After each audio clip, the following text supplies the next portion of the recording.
Video में हमने Altamira गुफा और लास्को गुफा और यूरोप की और जितनी भी गुफाएं उसके बारे में हमने चर्चा की थी और उनमें किस प्रकार के चित्र प्राप्त हुए, किस प्रकार की प्रागैतिहासिक मानव की जो कलाकृतियां थी वो किस प्रकार से सुरक्षित हैं, किन किन पशुओं का उसमें चित्रांकन किया गया है और किस प्रकार की कलाकृतियां हैं उनके बारे में हमने विस्तार से विवेचन किया था। उक्त वीडियो भी क्लास MA फाइनल के लिए होगा, जिसमें आज हम चर्चा करेंगे प्रागैतिहासिक कला के उद्देश्य। प्रागैतिहासिक कला के क्या क्या उद्देश्य रहे, किस प्रकार से उन्होंने अपने उद्देश्यों की इन कलाकृतियों के माध्यम से पूरी की। इस तरह से विद्वानों ने परंपरागत प्रागैतिहासिक कालीन चित्रों के निम्न उद्देश्य बताए हैं, जिसमें हम सबसे पहले इस उद्देश्य को लेते हैं स्थापन्य बिंब विधान।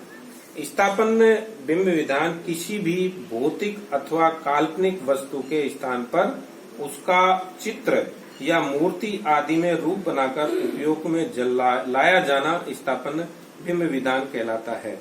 मनुष्य ने आदिम युग से ही कला का उपयोग इस कार्य में किया है। तकनीकी कुशलता अथवा शैलीगत विकास के अनुसार ये कलात्मक आकृतियां आद्य प्राकृतिकवाद यानी प्राइमल नेचुरलिज्म अथवा द्विआयामी अमूर्तन से संबंधित रही हैं। द्विआयामी अमूर्तन यानी उसके दो आयाम हमें दिखाई देते हैं, लंबाई चौड़ाई, उसमें गहराई नहीं दिखाई देती। अमूर्तन यानी उसमें कोई इस प्रकार की अमूर्तवाद या मूर्तवाद का सिद्धांत लागू नहीं होता। इस प्रकार से उसमें स्पष्टीकरण नहीं है कि किस प्रकार की आकृतियां उसमें हैं। ये स्थापन बिंब विधान उनका एक उद्देश्य रहा। दूसरा है कथा चित्रण। कथा चित्रण के बारे में अगर हम बात करें तो प्रागैतिहासिक कला की आकृतियां आरंभ में परस्पर असंबद्ध मिलती हैं। असंबद्ध यानी उनका कोई संबंध नहीं है, कोई उनका तारतम्य नहीं है। जिस भी प्रागैतिहासिक मनुष्य के जो भी चीज अंदर आई उसको उन्होंने इन चट्टानों पर, इन गुफाओं की भित्तियों पर उकेरा, यानी उनमें कोई तारतम्यता नहीं है, कोई कथा या कोई प्रसंग नहीं है। किंतु 5000 या 4000 से 5000 ईसा पूर्व से इनमें परस्पर संबद्धता तथा किसी घटना अथवा परिस्थिति को प्रस्तुत करने की प्रवृत्ति निश्चित रूप से मिलने लगती है। यानी उनमें आपस में अब संबंध स्थापित होने लग गया था। मनुष्य ने एक पूरे घटनाक्रम को चित्रांकित करने के लिए उसमें पशुओं का अंकन करने लगा। पशुओं की एक ही दिशा में पंक्तियां या समूह, मनुष्य का साथ साथ किसी क्रियाकलाप में संलग्न होना आदि उसके उदाहरण माने जा सकते हैं, जिसे आज हम चित्रों में आधार रेखा बेसलाइन कहते हैं। संभवतः उसी की आरंभिक कल्पना विविध संयोजनों में प्रागैतिहासिक कला में इस समय से मिलने लगती है। ये कथा चित्रण हो गया। दूसरा जो उनका उद्देश्य था वो कथा चित्रण है। यानी सीधा सा फैक्ट ये है कि शुरुआती जो चित्र थे उनमें आपस में कोई संबद्धता नहीं थी। जो भी प्रागैतिहासिक मनुष्य थे या जिनके अंदर जो भी चीज उनके मन में अंदर आई उसको उन्होंने उकेरना शुरू कर दिया। यानी कोई घटना या कथा इस प्रकार के प्रसंग उनमें नहीं दिखाई देते। लेकिन जैसे जैसे मनुष्य आगे प्रगति करता गया, समूह में रहना शुरू किया, मानव अपना अलग तरीके से रहना शुरू किया, यानी उसमें जो भी बाद वाले जो चित्र हैं उनमें इस प्रकार के कथा प्रसंग देखने को मिलते हैं। कथा प्रसंग का मतलब है कि एक मान लो किसी शिकार का दृश्य है, उस शिकार के दृश्य में क्या क्या चीज होनी चाहिए, इस प्रकार का उन्होंने सोचना शुरू कर दिया था। यानी एक जैसे मान लो मर्त्य सूअर का अपन उदाहरण दें तो उसको चारों तरफ से मानवाकृतियों से घिरा हुआ बनाया और मानवाकृतियों के हाथों में भाले, तीर, तरसूल जो भी है उनके हथियार, उनको उसमें तो एक कथा पूर्ण वातावरण उन्होंने चित्रण करने का प्रयास किया। तीसरा जो उनका मूल उद्देश्य था अलंकरण अथवा सौंदर्यीकरण। अलंकरण अथवा सौंदर्यीकरण को अगर हम एक्सप्लेन करें तो इसको ब्यूटिफिकेशन भी हम कह सकते हैं। ब्यूटिफिकेशन उन्होंने किस प्रकार से किया या किया ही नहीं, या उनमें हमें कहीं न कहीं ब्यूटिफिकेशन का काम दिखाई देता है उसे अलंकरण अथवा सौंदर्यीकरण से हम किस प्रकार से जोड़ सकते हैं, ये अगर हम प्रागैतिहासिक कालीन चित्रों में देखते हैं तो हमें पता चलता है कि तकनीकी परिष्कार अथवा कार्यकुशलता के द्वारा कलाकृतियों में कुछ ऐसी विशेषताएं उत्पन्न कर दी जाती हैं। यानी कोई भी मनुष्य अगर कोई कलाकृति बनाता है तो वो अपनी तकनीकी के आधार पर या आदि मानव के प्रसंग में हम कहें तो वो स्वभाववत इस तरह के सौंदर्यीकरण के कुछ चिन्ह या अलंकरण के कुछ चिन्ह हमें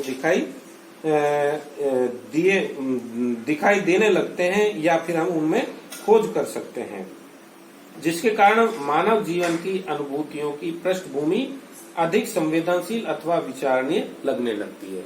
यानी इस अलंकरण और सौंदर्यीकरण के कारण जो चित्र बनाया है या जो मानव की जो पृष्ठभूमि है उसको संवेदनशील अथवा विचारणीय इन सौंदर्यीकरण के सिद्धांतों से हम मान सकते हैं। इन विशेषताओं को कलाकृति की सुंदरता कहा जाता है। अगर इस प्रकार के गुण किसी कलाकृति में मिलते हैं तो उसको हम सीधा डायरेक्ट सुंदरता से जोड़ते हैं और यह सृजनात्मकता एवं मानसिक उन्नयन का एक साधन रही है। यानी यह कला सृजनात्मकता और मानसिक उन्नयन यानी हमारा मस्तिष्क कितना क्रियाशील है उसके साथ भी इसका हम इसको जोड़ सकते हैं। इस दृष्टि से आदि मानव कला के रूप सुंदर नहीं बनाए गए हैं, सामग्री, रचना प्रक्रिया तथा प्रागैतिहासिक कलाकार की आदतों के अनुसार कलाकृतियां बनाई गई और उन्हें सुंदर बनाने के प्रति आदिम कलाकार बहुत अधिक सचेत नहीं रहा। उसको सुंदरता के मायने उस समय पता नहीं था कि किस प्रकार से सुंदरता है, वो सिर्फ अपनी मनोवृत्तियों को, अपनी संवेदनाओं को उनमें व्यक्त करता रहता था। अतः उनकी आकृतियों का अलंकरण अथवा सौंदर्यीकरण क्रमबद्ध अथवा सुसंगत नहीं है। हम यहाँ प्रागैतिहासिक कालीन चित्रों के बारे में अलंकरण अथवा सौंदर्यीकरण की बात करेंगे तो हमें बिल्कुल इनमें अलंकरण और सौंदर्यीकरण नहीं के बराबर दिखाई देता है, क्योंकि तब तक उनकी ब्यूटिफिकेशन के बारे में जो आइडियाज थे, जो उनकी धारणाएं थी, वो पूरी तरह से बलवती नहीं हो पाई थी। वो हो सकता है कि स्वभावत उनमें ब्यूटिफिकेशन के कुछ गुण आ गए हो या उनके तकनीकी वश कुछ चीजें आ गई हो, तो इनको हम अलंकरण अथवा सौंदर्यीकरण की दृष्टि से भी इन चित्रों को नहीं दे सकते। ये उनका एक प्रबल उद्देश्य इनमें नहीं था। चौथा जो उनका मेन जो उद्देश्य हम पा सकते हैं तो वो है प्रचार अथवा प्रेरकता। यानी प्रचार और प्रेरकता किस प्रकार से इन चित्रों में दिखाई देती है, ये अगर देखें तो हम पाएंगे कि कलाओं का उपयोग किसी विचार अथवा विश्वास के समर्थन, पक्षपात, पोषण, प्रहार अथवा खंडन मंडल के लिए भी किया जाता रहा है। यानी इन प्रागैतिहासिक चित्रकारों ने बाद वाले जो चित्र हैं उनमें प्रचार अथवा प्रेरकता के कुछ चीजें हमें दिखाई देती हैं,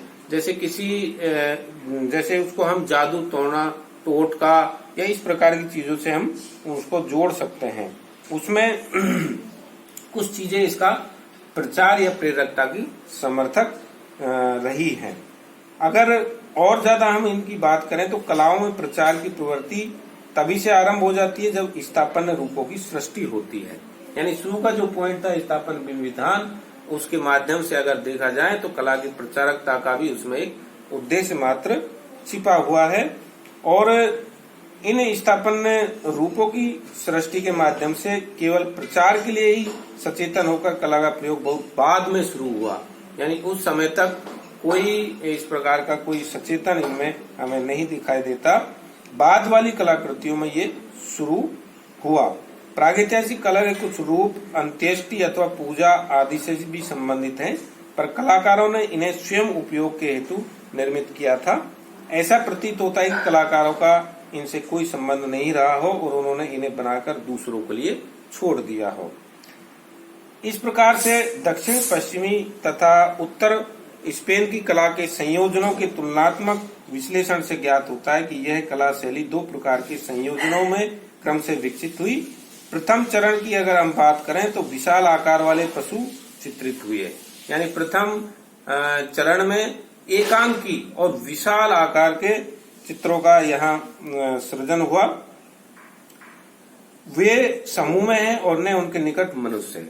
यानी उनके आसपास कोई समूहगत चित्र नहीं बनाए गए, अन्य कोई पशुओं का चित्रण नहीं हुए, वो सिंगल रूप से चित्रित किए गए हैं। उनके पास मनुष्य भी नहीं है, यानी मनुष्याकृतियों का बिल्कुल भी उसमें चित्रित नहीं की गई है। इसी प्रकार फ्रांस के आरंभिक चित्र इस प्रकार के हैं, जिनको हम इस श्रेणी में रख सकते हैं। स्पेन के चित्रों में पशुओं के आकार छोटे होते हमें नजर दिखाई देते हैं, वे समूह में हैं तथा उनके पास क्रियाशील मानवाकृतियां भी हैं। फ्रांस और स्पेन की अगर प्रागैतिहासिक कालीन चित्रकला की हम बात करें तो उसमें फ्रांस में ये देखने का आता है कि वहाँ बड़े आकार के और एकांकी यानी एकल पशुओं का चित्रांकन मिलता है, जबकि स्पेन की चित्रकला में बहुत सारे पशु समूहों का चित्रांकन हमें देखने को मिलता है। ये मेजर जो डिफरेंस है या मेजर जो भिन्नता है वो हमें दिखाई देती है। साथ ही पशुओं के साथ मानवाकृतियों का झुंड बनाकर या चारों तरफ घेरे हुए भी अंकन हमें दिखाई देता है। इस प्रकार से पशु आखेट उनके जीवन की मूलभूत आवश्यकता थी और इन चित्रों से सिद्ध होता है कि इनके रचनाकार आखेटक थे। आखेटक मीन्स यानी शिकारी, जिनको हम बोल सकते हैं, यानी शिकार करके वो अपना पेट भरते थे, शिकार करके अपनी भूख को शांत करते थे। और चित्रों का दूसरा लक्ष्य जो हमें दिखाई देता है इन प्रागैतिहासिक चित्रों का, वो जादुई था। ऐसे चित्र कुछ अलौकिक शक्तियां जगाने अथवा गुप्त क्रियाएं करने के उद्देश्य से गुफाओं के अंधेरे स्थानों में बनाए गए होंगे, ऐसा विद्वानों का मानना है। विशुद्ध मानव जीवन से संबंधित चित्र कोगुल का है, जिसमें कामाचार की दीक्षा के प्रसंग में एक स्त्री के चारों ओर कुछ स्त्रियां नाच रही हैं। वहीं मोरेला ला वेला में धनुर्धरों का यानी धनुष बाण हाथ में लिए हुए चित्र आदि मानव कबीलों के संघर्षों का सर्वोत्तम प्राचीन अंकन है। एक अन्य गुफा में मधु संचय का भी चित्रित है। यानी बाद वाले जो वर्षों में इस प्रकार के सामूहिक चित्र हमें दिखाई देते हैं, जैसे मधु संचय है, कुछ क्रियाशील मनुष्यों का चित्रांकन है, कोई किस प्रकार के कार्यों में संलग्न है। तीसरा 5वां अगर हम पॉइंट देखें इस प्रागैतिहासिक कला के उद्देश्यों में, तो वो है हमें उन्मुक्त चित्रण। इनमें उन्मुक्त चित्रण का भी कुछ चित्रांकन हमें दिखाई देता है। बाद वाले वर्षों में आदि मानव ने उन्मुक्त चित्रण शुरू कर दिया था, यानी अब वो धीरे धीरे अपने शिकार वाली प्रवृत्ति से धीरे धीरे निकलना शुरू कर दिया था और अन्य गतिविधियों से संबंधित चित्रों का चित्रांकन उनमें दिखाई पड़ने लगता है। जैसे कलाकार ने उन्मुक्त होकर अनेक नवीन विधियों का आविष्कार भी कर लिया था। इनमें गहराई, परिप्रेक्ष्य, जंतराल, अंतराल, गति, क्रियाशीलता, सामने अथवा पीछे से दिखाई देने वाली स्थितियों का उसने बहुत बारीकी से चित्रण किया। अल्तामिरा तथा लास्को की आकृतियां यथार्थ जगत से संबंधित हैं। यानी दो ये गुफाएं हैं जिनके हम अगर चित्रों का विश्लेषण करें तो ये पाते हैं कि इनकी आकृतियां यानी मानवाकृतियां यथार्थ जगत से संबंधित हैं, यानी उनसे मैच करती हैं। वहीं मीना टेढ़ा की कला कल्पनाश्रित एवं आत्मपरक है। यानी मीना टेढ़ा की अगर गुफा चित्रों के हम देखें तो उसमें कुछ कल्पनाशीलता की बात हमें नजर आती है, जो उन चित्रों को हम आत्मपरक की श्रेणी में रख सकते हैं। ये तात्विक दृष्टि से भी सूक्ष्म है, यानी इस प्रकार के उसमें तत्व हैं जो सूक्ष्म है और जिनका विश्लेषण हम इस कला की श्रेणी में रख सकते हैं। इस कला की सामान्य प्रवृत्ति प्रतिरूपात्मक है और इसका आरंभ सरल बाह्य रेखात्मक पद्धति से हुआ। इसी प्रकार अगर हम बात करें पेयर, नॉन पेयर तथा ला ग्रेजे गुफाओं में, तो इस प्रकार के चित्र इनमें सबसे प्राचीनतम हमें प्राप्त होते हैं। पेयर नॉन पेयर गुफा और ला ग्रेजे नामक गुफाएं ये ऐसी हैं जिनमें सबसे प्राचीनतम गुफा चित्र मिलते हैं। इसी प्रकार मध्य मैग्डेलियन युग में मुखाकृति का महत्व बढ़ा, यानी उन्होंने मानवाकृतियों की जो मुखाकृति थी उनमें और ज्यादा डिटेल्स अंकित करना शुरू कर दिया था। इसी में अगर और देखें तो अंतराल यानी स्पेस को भी वो समझने लग गए थे। गहराई, उनमें जो डेप्थनेस है वो भी दिखाई देने लगी। गति, पुंज और क्रियाशीलता आदि ऐसे सूक्ष्म पहलुओं को या समस्याओं को उन्होंने इन चित्रों में सुलझाने का प्रयास दिखाई देता है। तो ये इस प्रकार से प्रागैतिहासिक कला के कुछ मुख्य उद्देश्य थे, कुछ इसके इस प्रकार के थे जिनको हम इस प्रकार से डीपली हम देख सकते हैं।